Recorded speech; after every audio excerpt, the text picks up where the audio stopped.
friends, how are ya? Welcome back to my channel for a fun little kind of showing you my collection type video. It would also be a try-on style video, but over the last couple years I got way more into vintage shopping. It was thrift shopping, which kind of evolved into vintage shopping, and I have curated a collection of some vintage pieces that I just adore. I love them so much. They have so much history and personality, and they feel like one of a kind. There's probably not many of their kind left in the world at this point. So I'm really excited. Today I'm going to show you, I've pulled a handful of my favorite vintage finds, and I figured we could try them on together. I could style some of them. Instead of sitting here showing it to you and then trying it on, I have quite a few. So I'm gonna explain it to you and talk you through it as I try them on. And there's also a couple things that I want to try styling for the first time. I don't know if you guys watched the vintage sip and thrift I did, and then I got some pieces altered. But for example, I got a beautiful 80s dress altered into a skirt. And I recently ordered this like corset style bodysuit to be the top of it, and I haven't tried it on yet. So there's a couple things like that that I kind of want to try together for my sake, but I am truly so excited. So without further ado, here is the little vintage collection that I have curated over the last few years.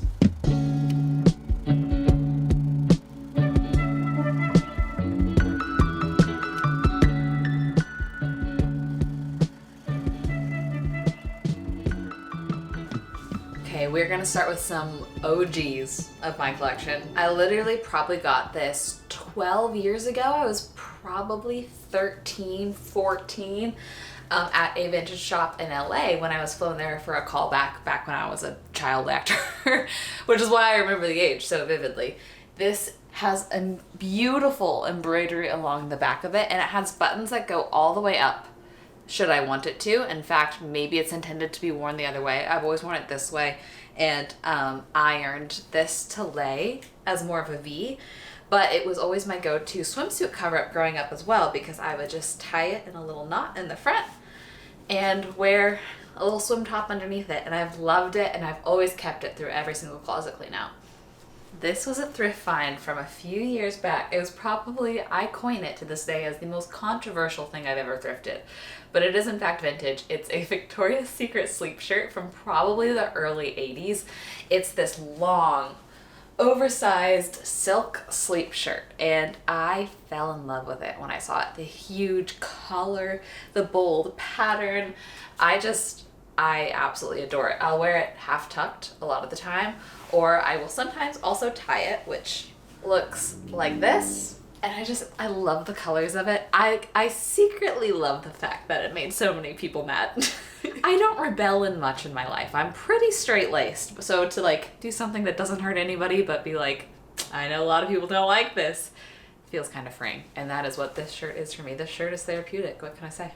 I have quite a few vintage tees, but I'm going to be showing you this as the one vintage tee today because something about it, something about the way it lays, the way it feels, the way it fits, I love it. This is technically where I completed my degree. I did most of my school online.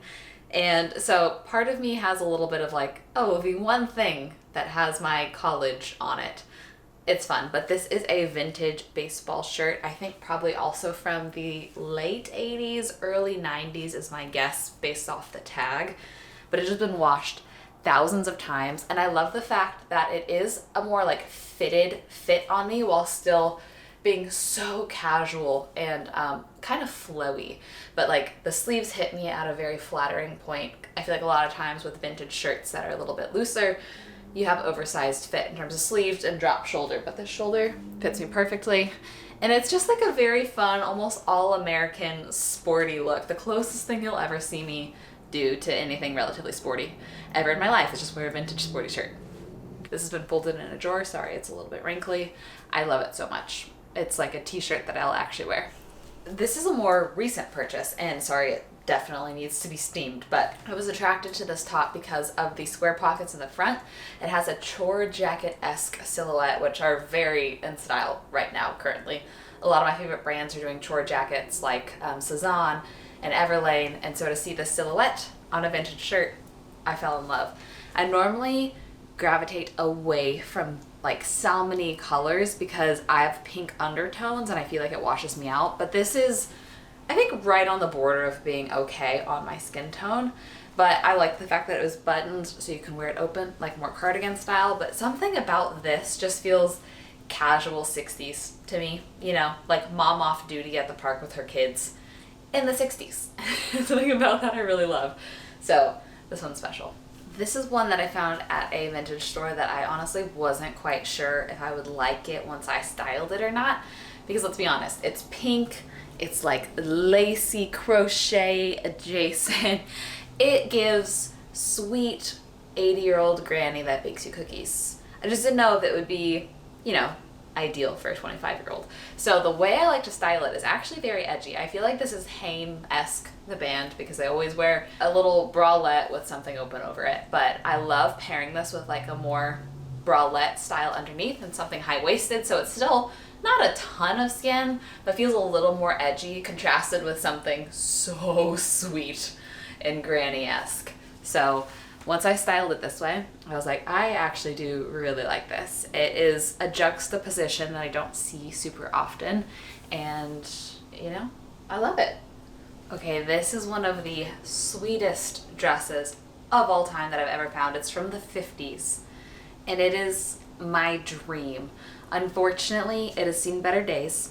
I took it to a professional to try to get it repaired as much as possible. She could not repair the moth damage. She could just help me repair some of the seams, but I'm already noticing that there's some seams along the shoulders that are falling out too. So I might need to find someone that super specializes in like restoring old fabrics to see what else is possible, because I just adore this dress. It is so sweet. I love the little twist detail across the waistline and the little slight drop hem along the back, the pleats, the length, the color, everything about it is an absolute dream. And I want to go on a sweet date night in this dress. You know, it's holding on.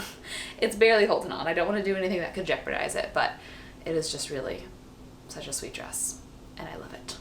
Okay, here is the skirt that started as a dress. It was labeled as a 1960s dress, but based off the sleeves when I got it, in fact, I wonder if I could find original footage of that, but the sleeves when I got it made me think it was maybe 80s and maybe mislabeled, but here it is with this corset style bodysuit. I think the concept of this works well. I think that the cups on this particular bodysuit are not quite my size, but the thing that I fell in love with this dress was this wide belt. And it just works so perfectly as a skirt. Yet again, took it to that same seamstress that tried to do what she could with it, and she really killed it with this one. I love it a lot. I packed it to New York because I assumed when I was there that Broadway shows would be a little more formal. They were not. So I did not get a chance to wear this, but I would love to find a chance to wear this very soon. This was a vintage oversized shirt that I found this last year that I got some mixed reviews on as well, but I thought it would be a great swimsuit cover-up, so whipped out a swimsuit to show you my vision. I like it because it is long enough to cover my butt, so when I'm at the pool or the beach or whatever, sometimes I just don't like just having my butt out in the wild, and this is a way to cover up and feel comfortable and still have it feel breezy, and I think it's fun. I love the linen-y feel of the fabric, the buttons down the front, the collar. You could tell it's vintage. There's even a little nick up here, which I think adds a little something to it. So I'm a big fan of this. I'm glad I got it. I got it right as summer was coming to an end, so I haven't really been able to wear it yet. I haven't gone swimming, but I hope to use it very soon in the near future because I think it's practical and fun. I'm now using this swimsuit as a bodysuit of shorts to show you this suede skirt. I'll show you the full body of it so you can see it as well, but this was another thing that I was iffy on, but the price is really good at this very cool vintage store, and it just like fits me perfectly. Like it was made for me. And so I was like, do I risk getting it and maybe never wearing it?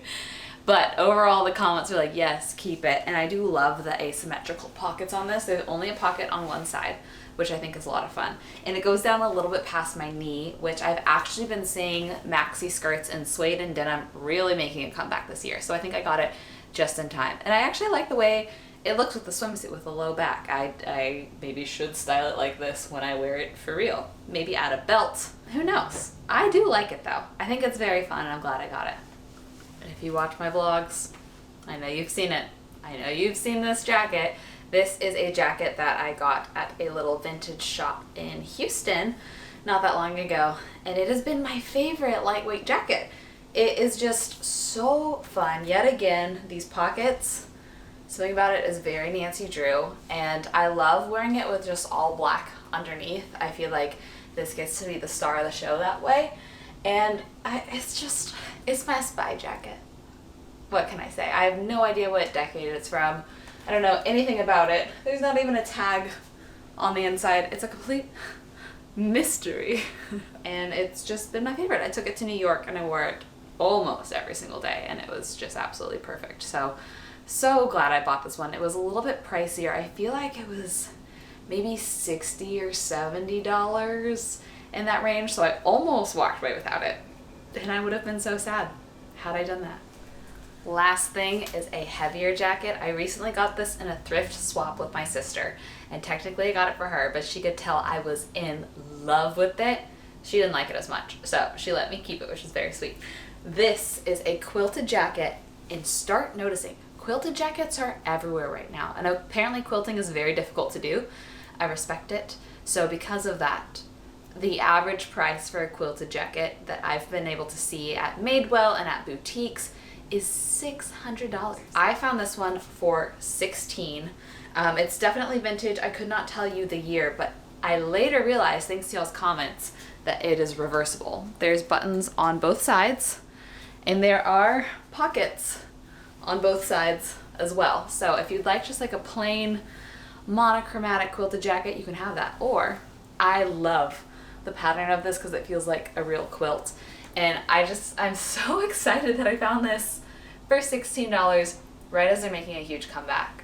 You're gonna start noticing them everywhere now. I'm just telling you. I think that this is one of my most proud finds of all time, simply because what they retail for and the price point, and that, you know, I started to like them and now I see them everywhere. This will be perfect for as the weather continues to cool down a little bit, and I am thankful. I'm so thankful. So, funny story. I accidentally deleted the last clip of this video. Forever. Permanently gone. So this is me just popping in saying thank you for watching. I love getting to do these little lighthearted videos every once in a while, and I enjoy an opportunity to hang out with y'all. It would mean so much to me if you wanted to subscribe, and curious to know your favorite pieces, so feel free to comment that down below. But I love you. I hope you have the best rest of your day, and I'll see you in a video very soon. So give me a sign. Give me a sign. Oh, give me a sign. Baby, give me a sign. Just give me one more talking to you. Here we go again, staying up all night to see if you've been texting me. Where do we go from here?